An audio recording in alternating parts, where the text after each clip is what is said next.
Hello, and welcome to Targeting Your Health, the program that helps you understand the aspects of modern medicine that can be crucial to your own and your family's health. I'm Dr. Michael Bass, Professor Emeritus of Physics, Electrical Engineering, and Optics at the University of Central Florida in the College of Optics and Photonics. My PhD is in physics, so I can be called Dr. Bass. However, that is entirely unnecessary. Mike Bass will be fine. I've been a resident of Florida for 32 years and of Vero Beach, Indian River County, for over 28 years. In this episode, I have the pleasure to introduce to you Dr. Kathleen, a practitioner in the field of otolaryngology, or for the rest of us, ear, nose, and throat issues, and a lot more, I'm sure. She's promised to talk to us today in everyday language so that you may understand the issues that are involved in the work that she does.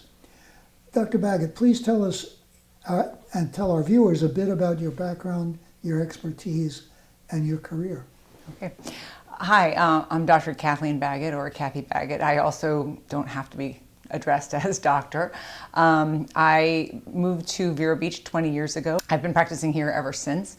I did my undergraduate degree at the University of North Carolina at Chapel Hill, and then medical school and residency at the University of Florida in Gainesville. I've been a partner in the Vero ENT practice for the past 20 years. I have two partners, Dr. Jeffrey Livingston and Dr. Alex Yoon, and we have a nurse practitioner, Michelle Sipneski. Tell our audience what issues you can expect to encounter when a patient arrives.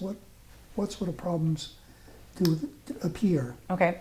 Well, one of the reasons that I was interested in ENT or otolaryngology as a specialty is because there is such a large realm of what we take care of. So in one day, I may see a 6-month-old baby who has a problem with ear infections, and I may see a 90-year-old patient who's having hearing loss, and I may see a 50-year-old patient who has sinusitis.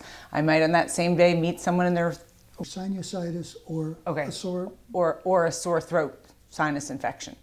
I also can encounter patients with cancers of some sort, whether that be related to smoking or lymphomas, which are cancers of the lymph nodes. Since it's uppermost in most people's mind at this time, let's hear your comments on the COVID-19 pandemic.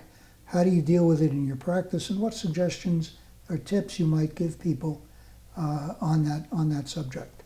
Well, as we all know, this has been difficult for everyone. We in our practice have attempted to shut down all visits that are not necessary at this time. We see patients who are having more of an emergent or urgent issue to see us, such as somebody who has developed sudden hearing loss or someone who's having a nosebleed.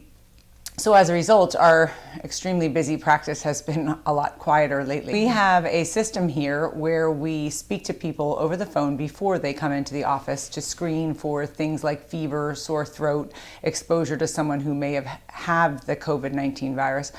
And we also will take a temperature before they come in and do another verbal screening before they're actually brought into the practice itself. We all wear masks. And we try to keep our limit of people exposing to the patient very minimal. For example, in normal times, I would normally be in the exam room with at least one, if not two other medical providers, my nurse and my scribe. And now I'm seeing the patient typically by myself and only calling the nurse in emergency situations to try to limit who's being exposed to whom, as we often are being told that this virus can occur without any symptoms. One of the first, perhaps the first symptom that I've heard about that people experience with COVID-19 is a loss of their sense of smell. Can you describe that or tell us what? Sure. What's involved? So it appears from talking through international channels that one of the early symptoms of this virus can be the loss of the sense of smell. This can happen actually with any virus, even with a normal cold virus. We see people for this problem not infrequently.